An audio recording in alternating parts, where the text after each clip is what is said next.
what the world is this, right? Oh my goodness, you'll find out. But first I'm going to spread a little joy. Why did the scarecrow get a big Christmas bonus? Oh, you read this. Because he was outstanding in the field.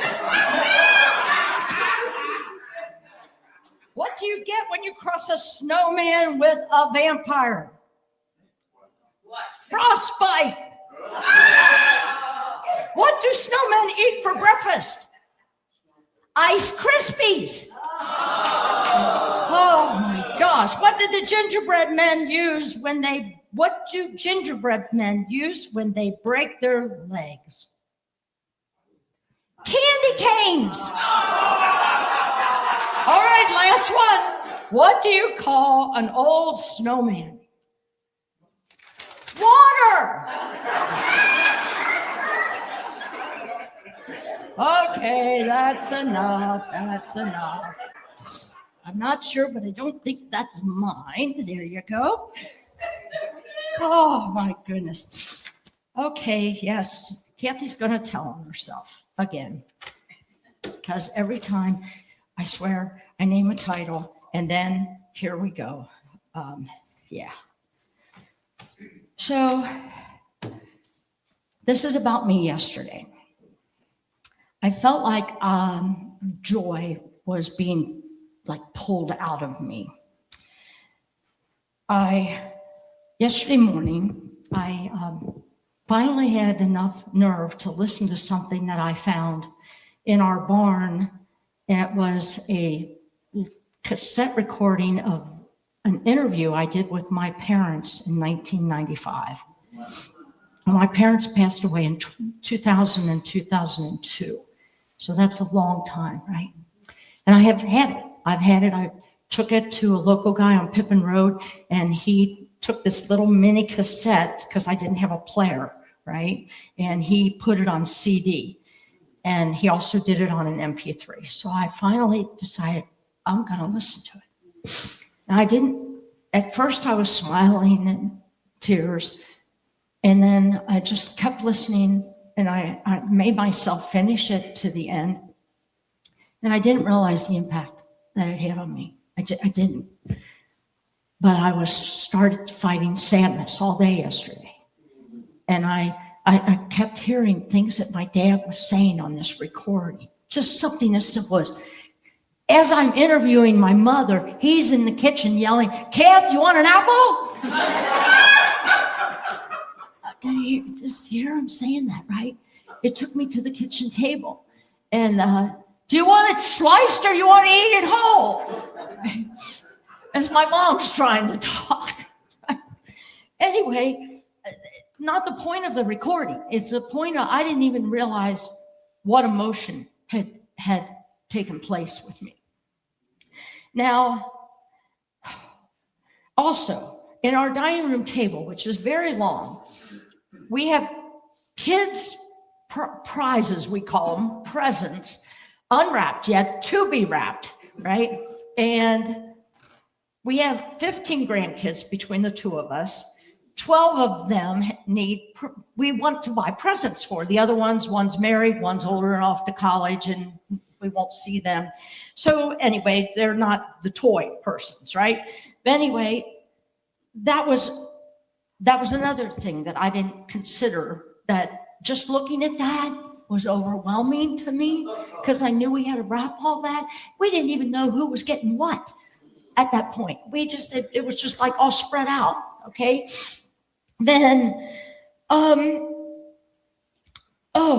have an apartment vacant. For many of you know, I still own my old restaurant where I had my restaurant. I own that property, and it has 2 one-bedroom apartments above, and I have a 1-bedroom apartment available. Well, it's ready now, so I put it on Zillow. Yesterday or the night before? I guess it was Friday. Friday night, I put it on Zillow. Is anybody familiar with Zillow? Oh my God. let me tell you, if you're an owner of a property, all of a sudden my emails are flooding with potentials. I'm interested. Do you take whatever it is, Section 8? Do you do those? And I'm like, oh my God, I can't handle this. And I'm just so sad. And then remember, my love language is words of affirmations. I tie word for affirmation and physical touch. Those are my two top love languages. So I'm not very kind to Michael because I didn't realize that I was overwhelmed with sadness. I would have called it overwhelmment. I'm overwhelmed with overwhelmment. Does that make sense? This time of year, especially for many of us, but even in normal life, normal weeks in life. So I'm overwhelmed, and Michael finally comes up to me and says, I can't help you. I can't try. I've been trying, and I can't help you. You have to get through this yourself. Now, at that moment, I thought, that's mean.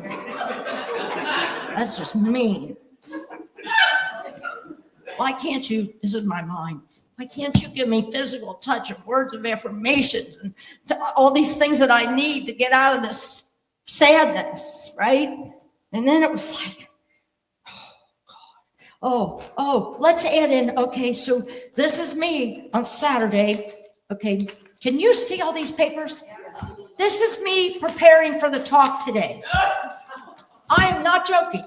This is the Nativity story, and you would think, even though I've done it for 16 years, I know this scene, but no, I'm going to make it fresh. I'm going to think of something new. I got to find something new, right? And then I'm going to go to the Bible, and I'm going to read Matthew, and I'm going to read Luke, because those are the only two Gospels that the Christmas story's in, and I'm going to see if I can find something else that will spur something I could say, right?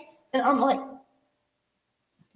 I finally just had to walk away from this is my home office, all spread out. Looks like a tornado. And I went downstairs and I just sat with our Christmas tree. I just sat with the tree. And I've shared with you before, maybe last week, this is my mantra: all my needs are met, all my needs are met. I went back upstairs. I sat with the tree for half an hour. And I realized I'm sad. I'm just sad.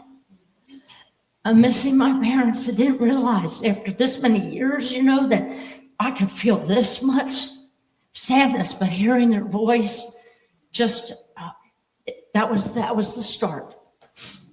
And then the overwhelmment and everything just added to it. What is it that was the straw that broke the camel's back? And so I just sat up in my office and sat with my sadness. And then inspiration came. And it said, Kathy, go to one of your favorite books. Hello, it's the Sunday of Joy. Why don't you just go to the book of joy? Well, it wasn't authored, but co-written by the Dalai Lama and Desmond Tutu. It's one of my favorites, right? Hello, what's this Sunday about? Joy, duh, right? So I let myself be sad. That is key. I want you to hear that, because I got over it, or got through it. That's more the word. I allow myself to go through it, not to deny what was my feelings. And now, let's get back into joy. What is that? Anybody saw the movie Inside Out? And if you know the character Joy, she cannot take sadness, the character sadness, because she just can't stand to look at sad people and people that cry. And so Joy's all about trying to, come on, let's do something fun, right? Let's get out of the sadness. And the truth is, you have to have sadness in order to experience joy. Otherwise, you're just searching for happy feelings. Big difference. I'm going to get to this scene, trust me. But I have to tell you, it was like a bam moment. Happiness depends on circumstances. I was sad and I needed to, I did a whole Sunday service on let them, Mel Robbins' let them theory. But she also does another series called Let Me. I had to let me. I had to let me. Happiness can depend on circumstances. Joy is innate in me. I forgot to bring my water. Excuse me. Thank you, Minister's Assistant. I call her Gail. Then I get to call myself Oprah.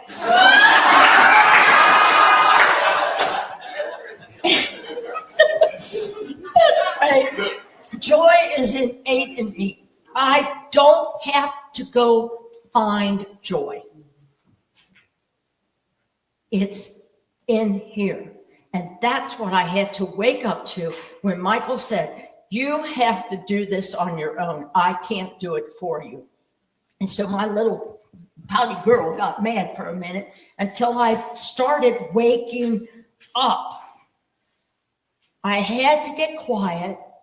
I needed to look at the tree and shut it all down. And somehow Michael read that because he left me alone for quite a while. And then I said to myself, duh, Kathy, go to the manger scene. This is all about you, Kathy, and you talk about this every year. How come you are not reminding yourself of here's all the aspects that you need to remember? I knew I needed that, but I had to allow my sadness to be present. Is that making sense, right? Because it's so key in our teachings. And sometimes I think we can metaphysically bypass and do malpractice by trying to say, it's all good. It's all good. Well, no, it's not. Hey, I don't feel good right now. Maybe it is in the deeper truth, all good. But at this moment, I feel crappy. And when I acknowledge it, then I get through it quicker. Did you ever notice that? Yes. Yeah. If I don't acknowledge it and I keep trying to push it away, it just goes right with me. It never seems to leave. So, why do I say, let's go? This is all about you, Kathy. Well, we're going to start. Let's go ahead with the star. If we got a picture there. It's cute. Not the star, the angel. I'm sorry. We're going to start with the angel. Let's go back. Yes. Okay. Whoa, not that far. All right. So the angel. Now, why is the angel? What does the angel? Angels in the Bible represent illumination.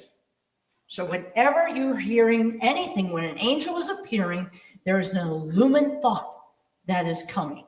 Okay? And so let's go to the next one there. And that's the angel appears to who? Mary. And what does the angel tell her?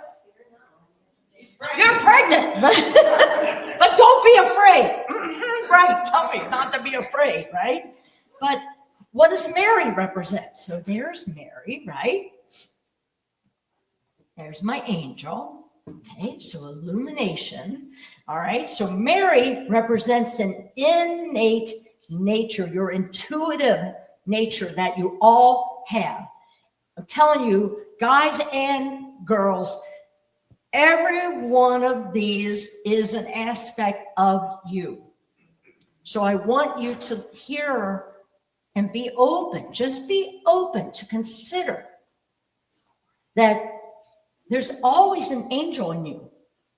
There's always an angel trying to speak to you, to try and get you to illumine your thoughts, right?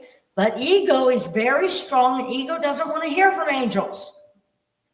So it's very important when we get quiet, because that's when we will get the illumination, the thought coming in, the inspiration.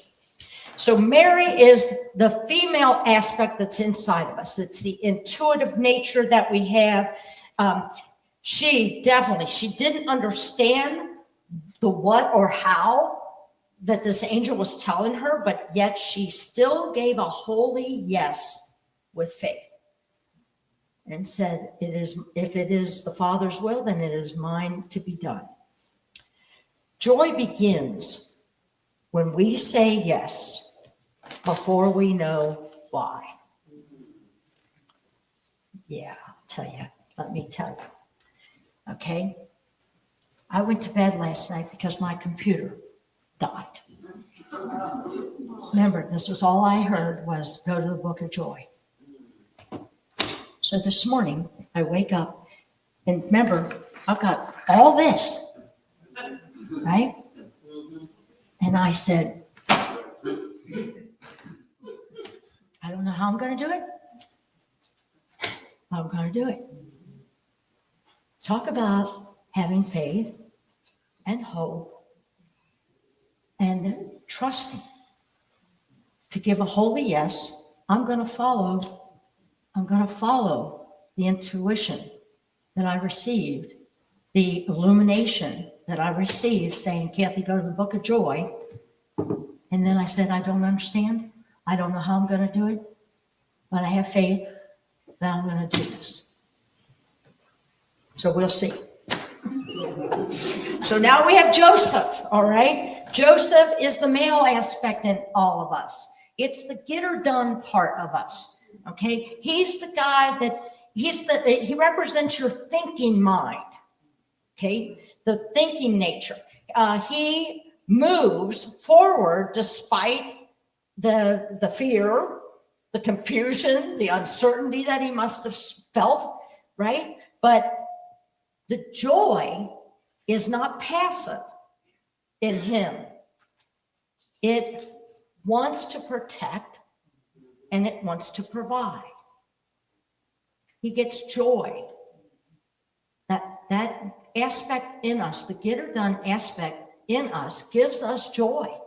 It actually does. I don't know about you, but if I really think about it, when I'm doing something for somebody else, I'm taking action, I get joy from it. So now we have the star. I don't have a star. Star. The star is inner guidance. The star, they followed what? Everybody, the shepherds, the 3 wise men, they got there because they followed the star, right? They followed their inner guidance.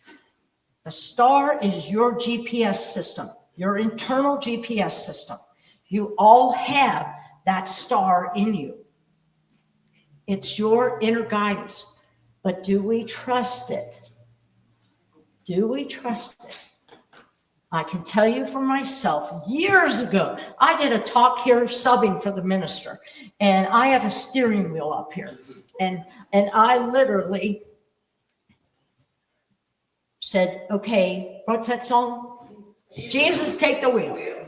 And then I sat here, and I was like, you just don't go fast enough for me. So then I crash, right? I crash. And I'm like, take it back. Jesus, take the wheel again, right? Oh, for crying out loud, you don't know these roads. You don't know where you're going. I know where we're going, and I know how to get there the fastest. Let me take it back. Right? Crash again. Why am I going there? Because I didn't have patience. And Michael will tell you, sometimes I'm not a very patient person. I like to get things done. Give me the wheel. He's over there trying not to shake his head. I can tell. Oh, all right. Next one. The shepherd and the sheep. Now, you all love the animals, right? But when you see and hear or read animals in the Bible, they are your lower thinking, okay? Not bad. We need them, okay? We need to have all of our thoughts. But I'm telling you, what do sheep do? They wonder. They like to think about it a little bit longer. Maybe if I read another book or something, Or maybe if I go, and ask you guys to tell me how to do it, I'll be better. And then I go over here. I'm like, oh, I should light a candle or something. And then I go into, okay, let's do this one. I'm going into the kitchen to get a recipe. Oh, wait a minute. There's dishes to do. Wait a minute. Oh my gosh, I can't believe I left that out. Now, why did I come in here to begin with? Then I go into the living room and I'm like, oh my gosh, what? I can't believe my coffee cup. Our coffee cups are still sitting out. I go back into the kitchen again. And I'm like, I still don't remember why I'm here. This is sheep mentality. Okay. We all have it. Call it ADHD, call it whatever you want, but we love to wander. So we need a shepherd. You have a shepherd in you. You really do. And it's so important because the shepherd will herd your thoughts. Anybody have any of this disorder? Yeah. Right? I think it's probably 99.9% of us have part of this, of some of this in us, right? And we've got to call on the shepherd within us. The shepherd stays calm. The shepherd will pick up the wandering sheep that refuses to come back in the fold, get back in alignment. But you got to call on that shepherd. You have that shepherd within you. Oh, joy belongs to us that stay awake. Joy belongs to us that stay awake, stay focused. When we can reel ourselves in and just take a moment, take a sip of that cup of coffee I found. Oh, I went in there to get a recipe. That's why I went in there. It's amazing when we slow our thoughts down and we herd those sheep together that we can start to focus again, isn't it? Then who came? Three wise men. Yes, bearing gifts. But what I loved about what I found in here was that they didn't bring gifts to get something. They brought gifts because they recognized something wonderful was happening.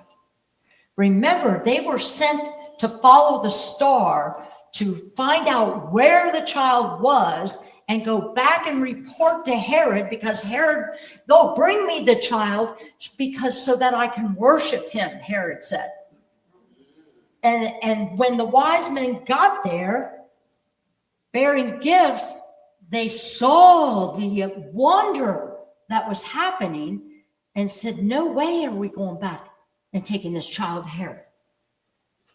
This is about ourselves here, people, that we want to, what's the word I want to say? Sabotage. We want to sabotage this child in us, this Christ within us. We want to sabotage it because ego is going to give you its mind. Ego is going to say, yeah, but if you do that, it's the slippery snake in the Garden of Eden, people. It's always available right here, talking in my mind. So I better get moving here. Yes. So 3 wise men, you know what they brought, and now you know that each one of you bring gifts, but you don't bring them so you get something back. Anybody buying presents for anybody? Are you buying presents so that you get a present? No. Are you sure? Good. Then you're bringing it because you're bringing it out of the presence of your mind and your heart, and you want to give them joy, right? All those toys, we just want to see their face and hope that they go, oh, this is amazing, right? Not we're amazing. This is amazing, right? That's what you want to hear. Okay, but I have to throw that one in on the left. I tried to separate that slide out. Go ahead. I want you to look at the 3 wise women. Because if there would have been women, they would have shown up with diapers, and they would have shown up with formula, and they would have shown up with blankets. Just saying. So now we're going to go to the manger. The manger, the lowly manger, represents humble awareness. Coming to all of this with humility. You didn't get the gifts to get something. Okay? You come to birth your Christ consciousness when you are humble. When I stared at the tree, I moved to being humble. When I recognized and owned my sadness, I became very humble at that moment and said that I just need to be me. And me's not perfect, and me's not, I don't know how I'm going to show up tomorrow. I'm struggling. And I just kept saying that I'm struggling, then acknowledging it. Joy doesn't need perfection. Joy just needs presence. I wanted you to hear that. Joy does not need perfection. It needs presence. You know any singers? Joy doesn't need perfection. Neither one of your directors here asked for perfection. They wanted your presence. They wanted your love, your smile, your gift of your voice, whether it cracks or not. I'm just going to tell you, you need to go to So What? You listen to the broadcast and you just are going to listen for your mistakes. That's a mistake. If I listen to myself for my mistakes every week on the broadcast and play it back, I'd probably retire or quit because I'd say I'm not good enough to be this person because I'm not perfect. I'm not delivering. I'm not using the right words. I'm grammatically incorrect. Just show up and be you. That is the birth of the Christ presence. I'm going to heck with these. That is the key point of this story, is that be you. Be you. I loved, Ray, you were you, reading the Daily Word by saying, let's all read that out loud. I loved it. Be you. You took off and did the Angie thing on Oh Holy Night, which I think you're going to hear on Christmas Eve. Be you, Julia. You have let go of perfection and you just are allowing yourself to share your gift. Every one of you are sharing your gifts. And that's my word to you today, is look and know that you can go to this manger scene and remind yourself when you start feeling down. I literally was so sad yesterday. I remember myself at about 5 o'clock. I said to myself, I went outside and I think I need to get on antidepressants. That's how I was feeling. And I'm not saying nothing wrong with that. I've been on antidepressants before when I've had some pretty dark stuff happen and I couldn't get out of the hole. Sometimes they're needed. But for me, I know this stuff. I just had to use what Sandy teaches a lot, and that is allow. Allow, allow. And love yourself through it.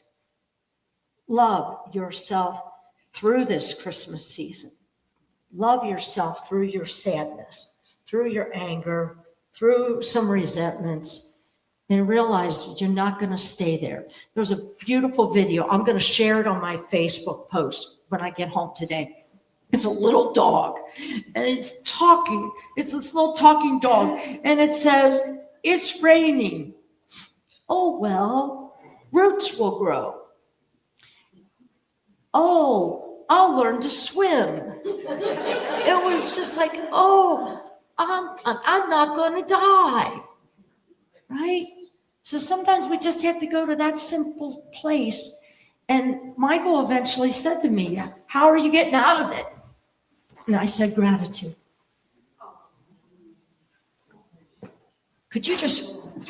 How are you going to get out of any negative emotion this season? I just said the word. Gratitude. Oh, thank you. Somebody was listening. How are you going to get out of it? Because you may not remember who the heck is this and how do you represent that, right? Get quiet and move to Gratitude. find something and then focus on that instead of focusing on why did I go in the kitchen? Oh my God, I'm so stupid, right? I can't, there's something wrong. Maybe I need more ADHD medicine, whatever. Gratitude, gratitude, gratitude. I've got to stop. Let's go to our affirmation here. What did I write? Oh, there we go. I claim a holy yes to joy being born in me. I claim a holy yes to joy being born in me. The Christ in you is full of joy, but we've got to let it out. And I found it. I found my joy this morning. I didn't have to have anything outward change. I found it. It was always there. It's always there. And I'm telling you, it's the same for all of you. Namaste. That Christ presence, that Christ birthing consciousness in me truly sees and honors that Christ birthing consciousness in each and every single one of you. Namaste. Namaste.